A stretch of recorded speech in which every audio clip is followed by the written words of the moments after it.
जैसे कि last class में हम लोगों ने मैग्नेटिज्म में ग्राफ पढ़ा था बी और आर का। ठीक है, आज हम लोग एम्पियर्स लूप लॉ पढ़ेंगे और फिर हम देखेंगे उसका एप्लीकेशन कैसे हम कर सकते हैं। उसका एप्लीकेशन करके हम मैग्नेटिक फील्ड फाइंड आउट कर सकते हैं, हर जगह की नहीं बट कुछ पार्टिकुलर कह सकते हो फिगर्स के लिए, डिस्ट्रीब्यूशन ऑफ करंट के लिए मैग्नेटिक फील्ड निकाली जा सकती है, सबके लिए नहीं निकाली जा सकती। जैसे गॉस लॉ है, उसकी मदद से हम इलेक्ट्रिक फील्ड निकाल सकते हैं बट हर जगह नहीं निकाल सकते हैं, कुछ लिमिटेशंस होती हैं उसकी निकालने की। उसी तरीके से एम्पियर्स लूप लॉ का यूज करके मैग्नेटिक फील्ड निकाल सकते हैं, लेकिन हर जगह नहीं, कुछ पार्टिकुलर चीजों की ही फील्ड निकाल सकते हैं। अब एम्पियर्स लूप लॉ क्या है? एम्पियर एक साइंटिस्ट का नाम है और उसने इस लॉ को दिया था, इसलिए उसको एम्पियर्स लूप लॉ कहते हैं। हालांकि ये लॉ पूरा कंप्लीट नहीं है, आपको इलेक्ट्रोमैग्नेटिक वेव्स में बताऊंगा कि इस लॉ को कंप्लीट करने के लिए मैक्सवेल ने इस इक्वेशन में कुछ और चीज जोड़ी थी और फिर उसको कंप्लीटली हम कहते हैं मैक्सवेल एम्पियर्स लूप लॉ। ठीक है, फिलहाल उसकी जरूरत नहीं है, अभी आप एम्पियर्स लूप लॉ के बारे में समझें कि एम्पियर ने क्या लूप लॉ दिया था। एम्पियर का कहना यह था कि अगर आपके पास कुछ करंट कैरिंग वायर है, मान लो ये कुछ करंट कैरिंग वायर, इसमें करंट I1 अंदर जा रही है, यहाँ पे दूसरा करंट कैरिंग वायर, इसमें करंट बाहर आ रही है, यहाँ पे तीसरा करंट कैरिंग वायर, इसमें करंट बाहर आ रही है, यहाँ पे चौथा करंट कैरिंग वायर, इसमें करंट अंदर जा रही है। ठीक है, ये वायर फाइनाइट भी हो सकते हैं, इनफाइनाइट भी हो सकते हैं, लेकिन हाँ करंट कैरिंग वायर होने चाहिए। लूप भी हो सकता है, लेकिन इस बोर्ड में सर्कल है तो सर्कल से जाके करंट ऐसे जा रही है। ठीक है, तो सर्कल से गई करंट और इस बोर्ड में अंदर गई है, तो इस बोर्ड में देखने पर कुछ करंट अंदर जा रही है, कुछ करंट बाहर आ रही है। और फिर अगर हम एक ऐसा लूप बनाते हैं जो कि इनमें से कुछ वायर को इंक्लोज कर ले, कुछ वायर को बाहर रख दे, तो इसको कहेंगे हम एम्पियर्स लूप। वो लूप आप कैसा भी बना सकते हैं, चारों को अंदर लेके बना सकते हैं, तीन को अंदर लेके, एक या दो, किसी को भी अंदर लेके बना सकते हैं। हमने इस डायग्राम में तीन लूप्स को अंदर लिया। फिर इस लूप के किसी भी पॉइंट पर अगर हम जाएं, जैसे मान लो हम यहां पर पहुंचते हैं, तो इस पॉइंट पर ये चार के चार वायर मैग्नेटिक फील्ड प्रोड्यूस कर रहे होंगे। इसने भी प्रोड्यूस करी होगी, इसने भी करी होगी, इसने भी करी होगी और बाहर वाले ने भी करी होगी। चारों ने मिलकर कुछ ना कुछ मैग्नेटिक फील्ड प्रोड्यूस करी है और मैं मान लेता हूं कि यहां पर इन चारों की मैग्नेटिक फील्ड मिलाकर मैग्नेटिक फील्ड की टोटल वैल्यू बी के बराबर आती है लूप के इस पॉइंट पे। ठीक, फिर आप इस लूप के इस पॉइंट पर एक टेंजेंशियल डायरेक्शन में डिफरेंशियल वेक्टर बनाएंगे डी एल का। तो मैग्नेटिक फील्ड चारों ने मिलकर बी की बनाई है और डीएल का जो वेक्टर है ये लूप के टेंजेंशियल है और इनके बीच में जो एंगल है वो थीटा है।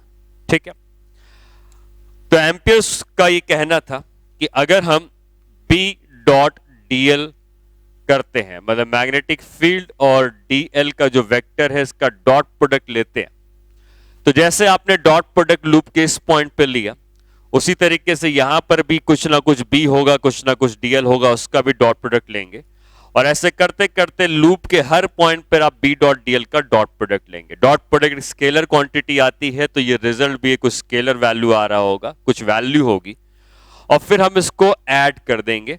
जब हम डिफरेंशियल क्वांटिटीज को ऐड करते हैं तो इंटीग्रेशन का यूज करते हैं, तो हमने बी डॉट डीएल की वैल्यू यहां निकाली, फिर हमने यहां पे निकाली, यहां पे निकाली, इस तरीके से करते हुए हमने बी डॉट डीएल की वैल्यू पूरे लूप में फाइंड आउट करके वापस स्टार्टिंग पॉइंट पे पहुंच गए। यहां पे सर्कल इसलिए बना दिया जाता है क्योंकि हम एक लूप में घूमते हुए वापस वहीं आ रहे हैं।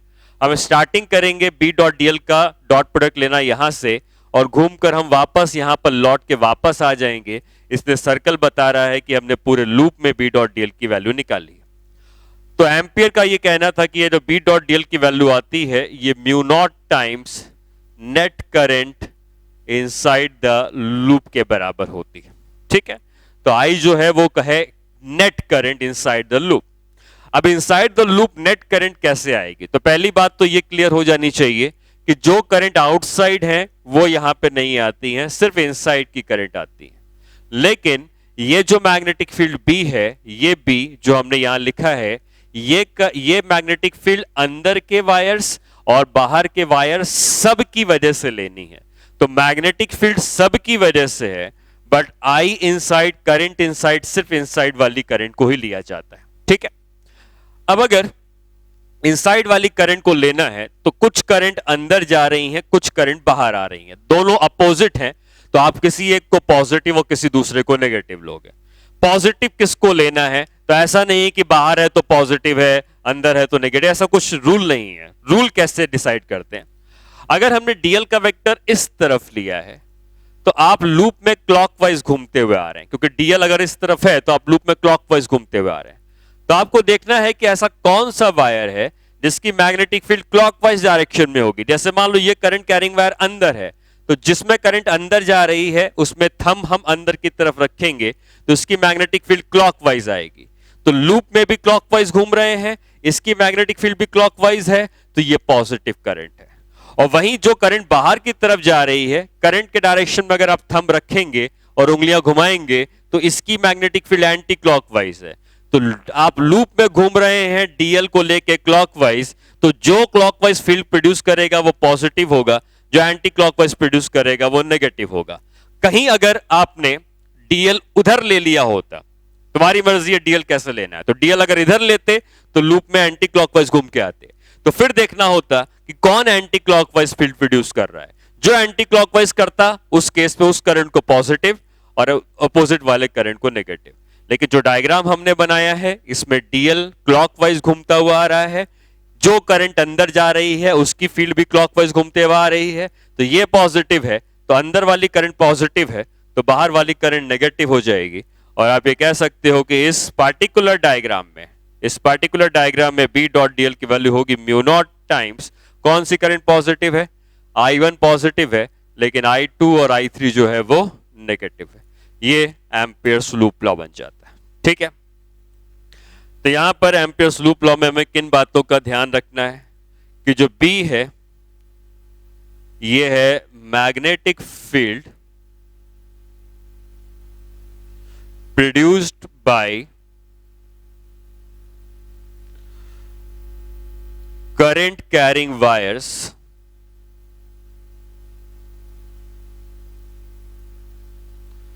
inside as well as outside the loop। ठीक है, बी मैग्नेटिक फील्ड है जो इनसाइड और आउटसाइड वाले सब मिलकर प्रोड्यूस करते हैं। और जो आई इनसाइड मैंने बताया कि जो करंट इनसाइड की मैं बात कर रहा था, ये होगी करंट इनसाइड द लूप। ठीक है, इसमें सिर्फ जो लूप के अंदर है उन्हीं करंट को लिया जाएगा। ठीक है, और इस तरीके से पॉजिटिव नेगेटिव मैंने आपको बता दिया कैसे यूज करना है, तो आप कर सकते हो। अगर इस बात को आप समझते हो तो इसके ऊपर एक एप्लीकेशन देख लेते हैं।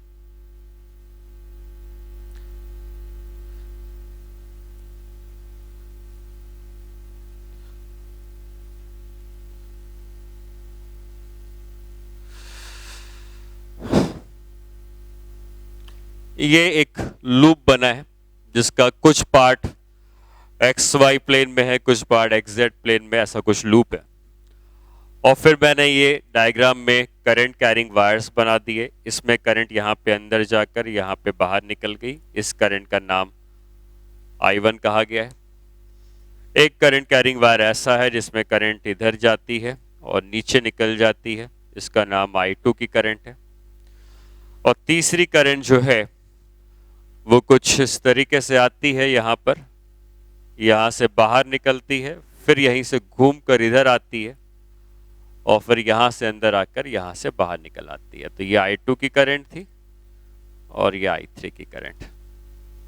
ठीक है, और हमें इस लूप में B डॉट DL का इंटीग्रेशन करना है। जब भी आप B डॉट DL का इंटीग्रेशन करोगे तो डीएल आप लूप में आप किसी एक डायरेक्शन में घूम के आओगे। तो मान लो आपको डायग्राम में दिया हुआ है कि जो डीएल का वेक्टर हम कंसीडर कर रहे हैं उसका डायरेक्शन इस तरफ है, ये डीएल का वेक्टर है।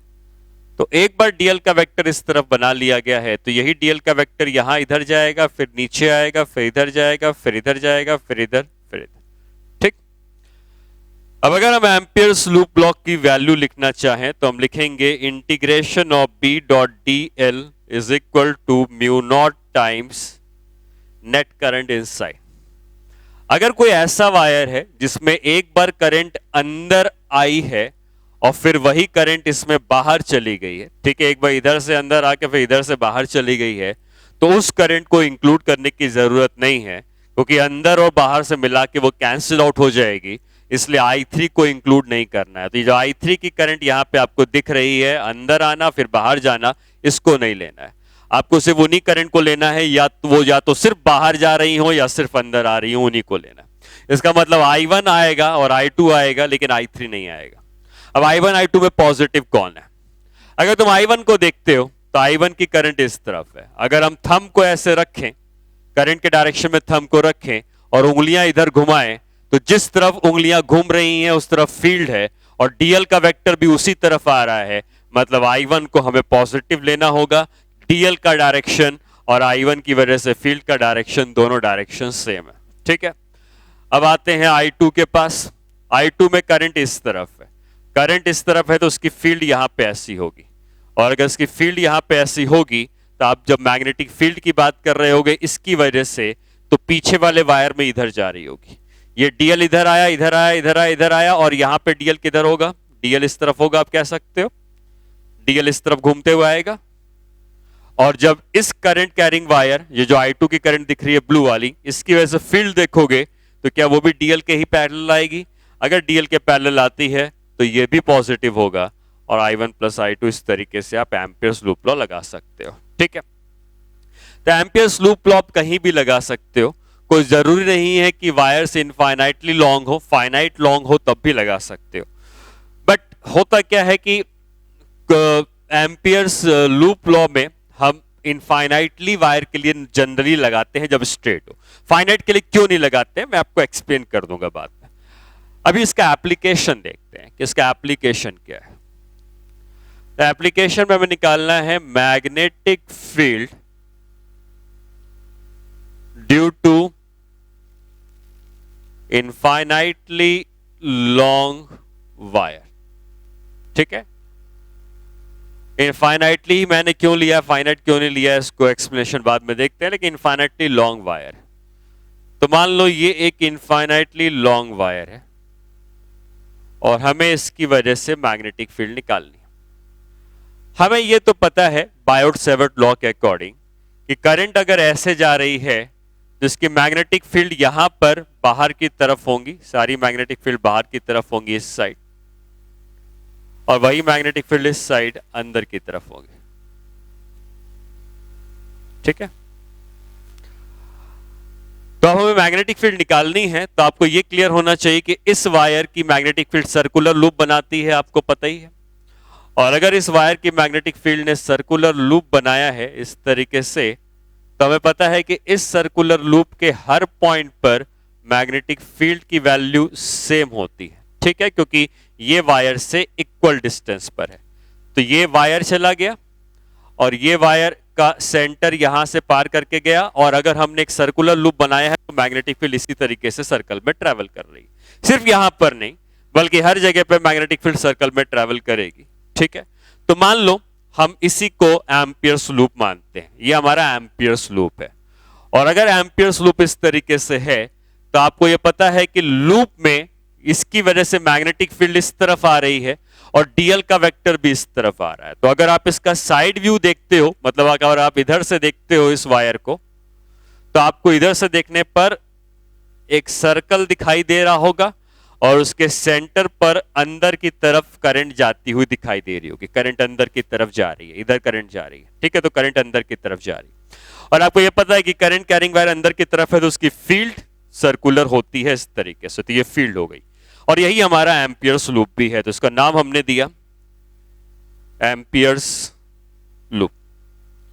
अब अगर इस करंट कैरिंग वायर की वजह से हम देखें तो यहां पे मैग्नेटिक फील्ड का डायरेक्शन इस तरफ है, यहां मैग्नेटिक फील्ड इस तरफ है, यहां पे मैग्नेटिक फील्ड इस तरफ, मैग्नेटिक फील्ड हर तरफ टेंजेंशियल होगी क्योंकि आपको पता है कि मैग्नेटिक फील्ड सर्कल में ट्रैवल करती है, तो इस तरीके से सर्कल में ट्रैवल कर रही है, डायरेक्शन टेंजेंशियल। और जो हम डीएल का वेक्टर लेंगे एम्पियर्स लूप में डीएल का वेक्टर लेना पड़ता है। तो यहाँ पे डीएल का वेक्टर इस तरफ आएगा, यहाँ पे डीएल का वेक्टर इस तरफ आएगा, ठीक है। तो कहीं पर भी आप डीएल का वेक्टर लेंगे तो आप देख सकते हैं कि मैग्नेटिक फील्ड और डीएल के वेक्टर का डायरेक्शन सेम।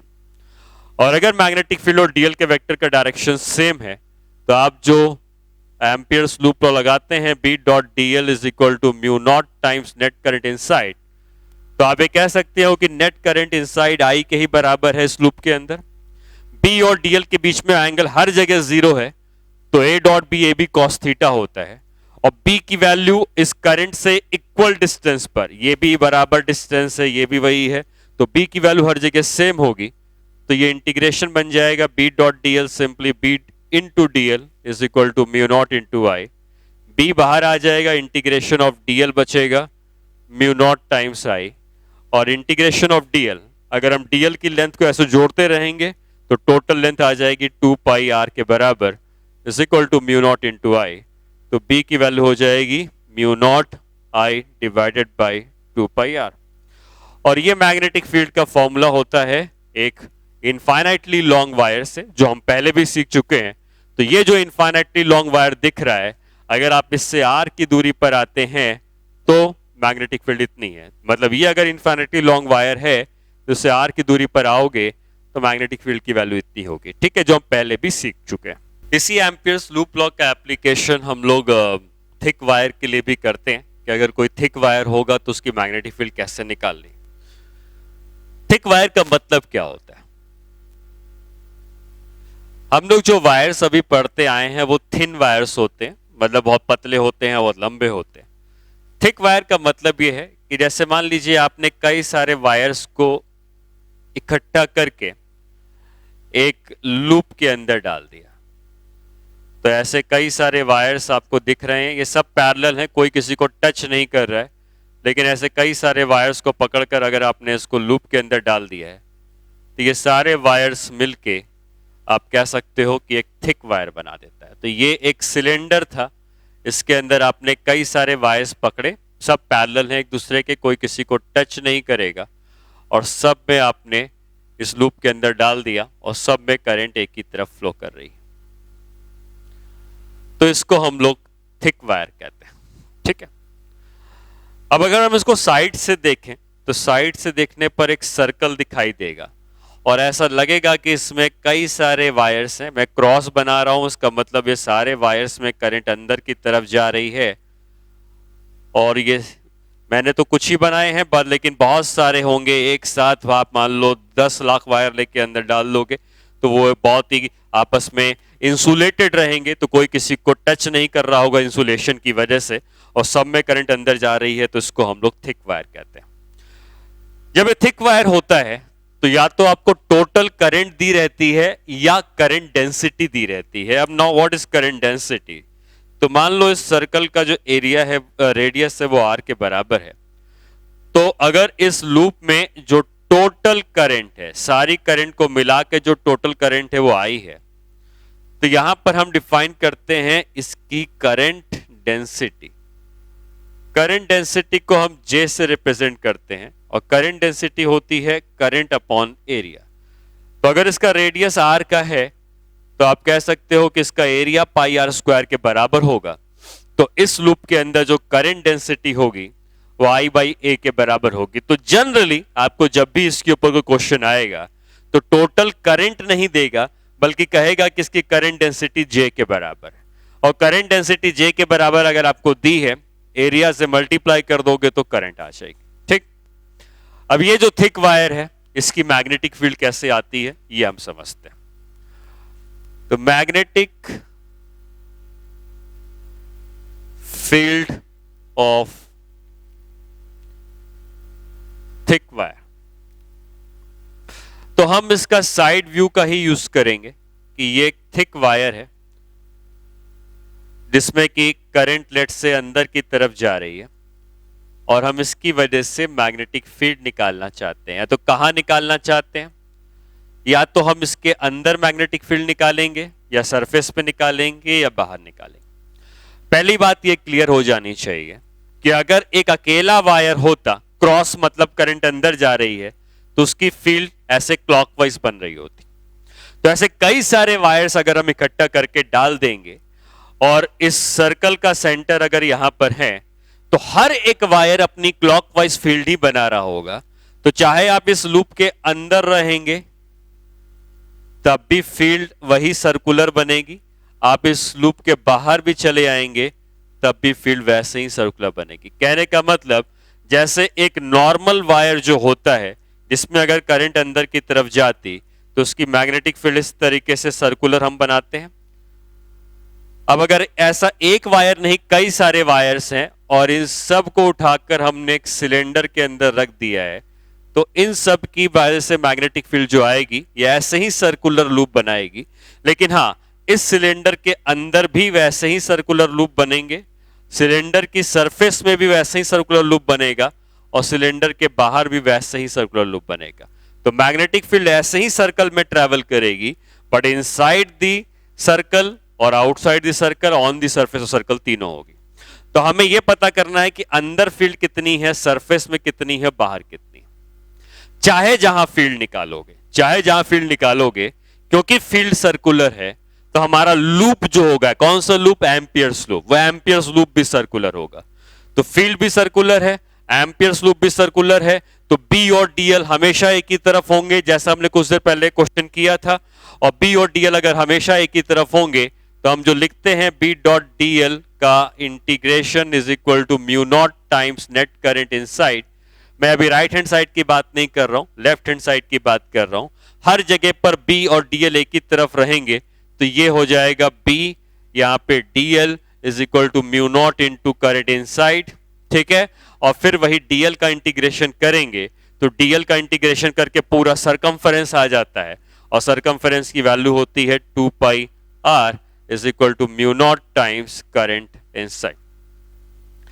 आपको जब भी थिक वायर से फील्ड निकालनी है तो आपको ये रिजल्ट यूज करना है। राइट हैंड साइड में हमें कॉन्सेंट्रेट करना है। आर जो है ये डिस्टेंस है from centre where we have to find the magnetic field. तो आपको सेंटर से कितनी दूरी पर फील्ड निकालनी है, यहां पे निकालनी है। तो ये स्मॉल आर जो है, ये जो स्मॉल आर दिख रहा है, यहां निकालनी तो स्मॉल आर इतना हो जाएगा। सरफेस में निकालनी है तो स्मॉल आर रेडियस के ही बराबर हो जाएगा, और बाहर निकालनी है तो स्मॉल आर रेडियस से भी ज्यादा हो जाएगा। लेकिन रहेगा यहां पे स्मॉल आर ही जहां पे आपको फील्ड निकालनी है। अगर ऐसा है तो अब हम फील्ड निकालेंगे। कहां कहां पे निकालेंगे? एक बार हम निकालेंगे इस सर्कल के बाहर, फिर हम निकालेंगे इसकी सरफेस में, और फिर निकालेंगे सरफेस के अंदर। ये 3 जगहों पर फील्ड निकालनी है, ठीक है। तो हमें फील्ड निकालनी है इस, ये जो भी यहां पर हमने वायर बनाया था, ये सिलेंड्रिकल वायर, इसके अंदर भी फील्ड निकालनी है, सरफेस में भी निकालनी है, बाहर भी निकालनी है। पहले हम बाहर निकालेंगे। अगर हमें फील्ड बाहर निकालनी है तो हम ये कह सकते हैं कि हमारे पास अगर सर्कुलर वायर इस तरीके से होता था जिसमें फील्ड इस तरीके से जा रही थी, तो हमें फील्ड निकालनी है small R is greater than capital R, यहां फील्ड निकालनी, ठीक। तो हमें जहां पर फील्ड निकालनी होती थी वहां पर हम क्या बनाते थे? Amperes loop. तो ये है एम्पियर्स लूप जहां पर फील्ड निकालने को कहा गया। लेफ्ट हैंड साइड में लिखेंगे B into 2 pi R is equal to mu not into. अब अगर मैं आपसे पूछूं कि ये जो लूप आपने बनाया है इसके अंदर करंट कितनी है, तो आपको ये पता है कि करंट तो सिर्फ इस सर्कल के ही अंदर है। करंट आप कहोगे सिर्फ इसी के अंदर है, यहां पे कोई करंट नहीं है। और अगर इसकी करंट डेंसिटी J है तो हमें अगर इसके अंदर करंट चाहिए तो इसके अंदर उतनी ही करंट है जितनी इसके अंदर करंट है। और इसके अंदर कितनी करंट है? इसके अंदर करंट है current density into pi R square, ठीक है। कैसे निकाला? आपको पता है कि करंट डेंसिटी का रिलेशन मैंने यहां पे लिख के बताया था आपको कि करंट डेंसिटी होती I इंटू ए, तो ए को जाकर जे से मल्टीप्लाई कर दोगे तो करंट आ जाएगी। और अगर हमें इस क्वेश्चन में करंट निकालनी है इस लूप के अंदर, तो इस लूप के अंदर उतनी ही करंट होगी जितनी इस लूप के अंदर है, और इस लूप के अंदर कितनी करंट है, J इंटू इसका एरिया पाई आर स्क्वायर। यहां से आप B की वैल्यू लिख सकते हो mu not J R square by 2R। ये फील्ड हो जाएगी आउटसाइड द लूप। दूसरे में हमें फील्ड निकालनी है on the surface of the loop. On the surface of the loop निकालने के लिए आपको कुछ एक्स्ट्रा एफर्ट नहीं लगाना है, बट आपको समझना है कि अगर हम इस सरफेस में फील्ड को निकालना चाहते तो जो स्मॉल आर हमको दिख रहा है सरफेस में आके, क्या वो कैपिटल आर के ही बराबर हो जाएगा? तो स्मॉल आर को हम कैपिटल आर से रिप्लेस कर देंगे, और स्मॉल आर को कैपिटल आर से जब रिप्लेस कर देंगे तो ये हो जाएगा mu not J R by 2। ये फील्ड हो जाएगी इसकी सरफेस में, ठीक है।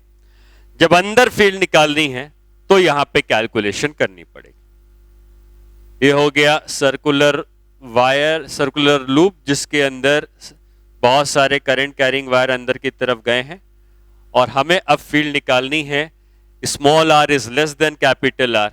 मतलब मान लो हमें फील्ड निकालनी है यहां से कुछ दूरी पर जो कि स्मॉल आर की है और कैपिटल आर से कम है। जहां पर भी फील्ड निकालनी है उतने रेडियस का आप एक एम्पियर्स लूप बनाओगे। तो हमें यहां पे फील्ड निकालनी है तो हमने एम्पियर्स लूप बना लिया, ठीक। फिर क्या करेंगे, वही रिजल्ट कौन सा, ये वाला, क्या लिखेंगे, B into 2 pi R is equal to mu not into current inside. किसके इनसाइड? आपने जो एम्पियर्स लूप बनाया है उसके इनसाइड। और एम्पियर्स लूप कौन सा बना है, हमें फील्ड यहां निकालनी है तो ये एम्पियर्स लूप बना है, और इसके अंदर कितनी करंट है हमें ये पता करना है।